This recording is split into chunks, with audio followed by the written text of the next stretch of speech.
Hi, this is Mr. Vandergriff. I wanted to give you a little tour of the periodic table, and so I want to start off with this chunk of sodium. You can see right here that sodium is a soft metal. It's an alkali metal right here, sodium. And remember, the alkali metals have one valence electron, so they're very reactive metal.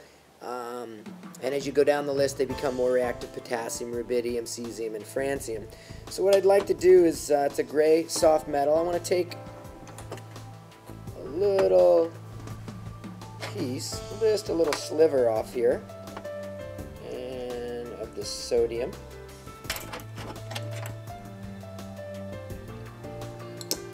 There we go. Just a little piece, ever so small.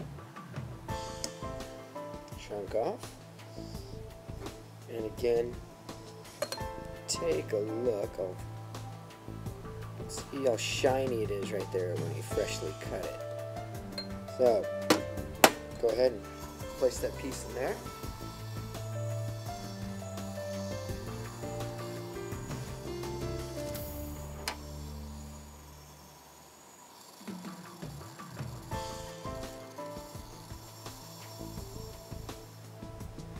Very nice reaction. We'll move that. So that's sodium metal. Let's go back up next. Let's go to the Alkali Earth right here. They've got, remember, two electrons, valence electrons, two in their outer shell. So I've got some here, magnesium, and there's some magnesium metal here. And if I was to put this in a Bunsen burner, would have quite a brilliant reaction with oxygen. So there's some magnesium strips right there, but also calcium. We find calcium in our bones, and I found this. I had this really cool skull that was given to me by a teacher that retired in Fallbrook at Potter Middle School, and he gave me this. Is from what mammal do you think this skull is from? Remember, there's calcium in our bones. So in this skull, there'd be the element calcium. Yeah, you guessed it. It's from a beaver, an American beaver. And actually, this beaver skull is from San Diego. Believe it or not, that we used to have, and in some pockets, some believe that we still have beavers in San Diego. Now, it's been really controversial whether beavers were native to San Diego County. However, a report that was done by Dr. David Hoffman in 1866. He was a wildlife biologist. One of his quotes from his field study said this: "Of the animal kingdom, we have a fair share of variety." Talking about San Diego. "We have grizzly bears, antelope, deer, the polecat, the beaver, wildcat, otters, the fox, the badger, the hare, squirrel, and coyotes innumerable." So we know we got coyotes, but it's pretty cool to think that we actually had beavers in San Diego County. And we even used to have grizzly bears. Pretty amazing. Let's move on to our next groups from 13 to 12 right here. These are transition metals. And so we've got things like, iron and chromium and nickel. We've got copper right here. So there's some copper metal. 29 protons in its nucleus. And we've got, what other ones do I have here? We've got gold, silver, and gold. These are all transition metals. We're familiar with that. And the only one metal that is a liquid at room temperature is mercury. And I did have a little mercury right here in this bottle. If you can take a look. Very dense metal, and it is a liquid at room temperature. Very cool. Let's go ahead and move on to group 13.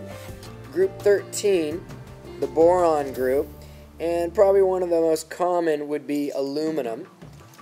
It's very malleable, it can be pounded into very thin sheets.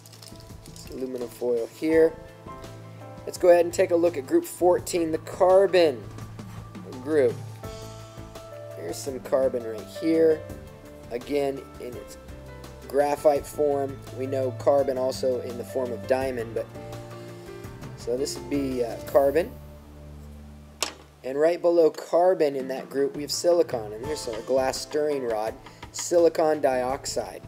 That right here. And then the nitrogen group, group 15. And again, just real quickly remember that there's 3 valence electrons in the boron group, 4 in the carbon group, 5 valence electrons in the nitrogen group. We've got phosphorus. Find phosphorus in matches. And then the oxygen group right here, breathing in oxygen. Or we've got this sample right here of powdered sulfur. If we go down to sulfur here, listen to the warnings here. I'll zoom in. It says, warning, burning sulfur emits high toxic fumes. Sulfur dust suspended in the air ignites easily. Avoid breathing the dust. And this is from our supply cabinet in the back. Moving on. Again, in the oxygen group, 6 valence electrons. 6. And group 17 has 7 valence electrons, and that's called the halogens. And so I have some crystals here, iodine crystals, and they are a purple, really beautiful purple color. Iodine crystals, 53 protons in the nucleus. It's a very reactive nonmetal. And then last, I have talking about the noble gases. Noble gases right here, group 18, and they have 8 electrons in their outer shell except helium. Probably the most familiar one would be what we fill our balloons with, and that would be helium. But again, as you go down the list here, neon, argon, krypton, xenon, and radon, they become heavier as their nucleus has more and more protons.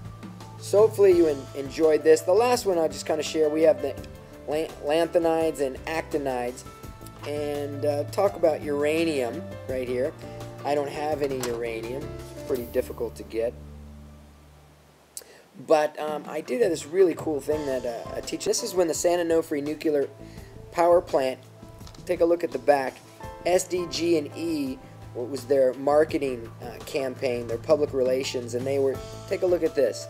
They were trying to get the nuclear power plant built, and they said when the 3 nuclear generator station is completed early in the 80s, it will save 30 million barrels of scarce, expensive, imported low sulfur oil annually. The San Onofre nuclear generating station will provide a safe, reliable source of energy that is vital to the economic well-being of the customers we serve. So it's kind of cool, and they mailed this off to everyone, and this tiny little pellet is supposed to represent enriched uranium. It says 1 nuclear pellet of uranium, the size of this simulated pellet, contains the equivalent to energy in 1,780 pounds of coal, or 149 gallons of oil, or 157 gallons of regular gasoline in that small pellet. So again, pretty powerful element. And not just in nuclear power plants, but also we're seeing that when it comes to stockpiling and making and creating nuclear weapons, as we have an interesting situation with Iran right now, and in North Korea. Just most recently, I think it was one of the 4th Iranian nuclear scientist was assassinated about a month ago, and so there's quite a few people very nervous about the nuclear capabilities of Iran. So hopefully you enjoyed this little tour of the periodic table.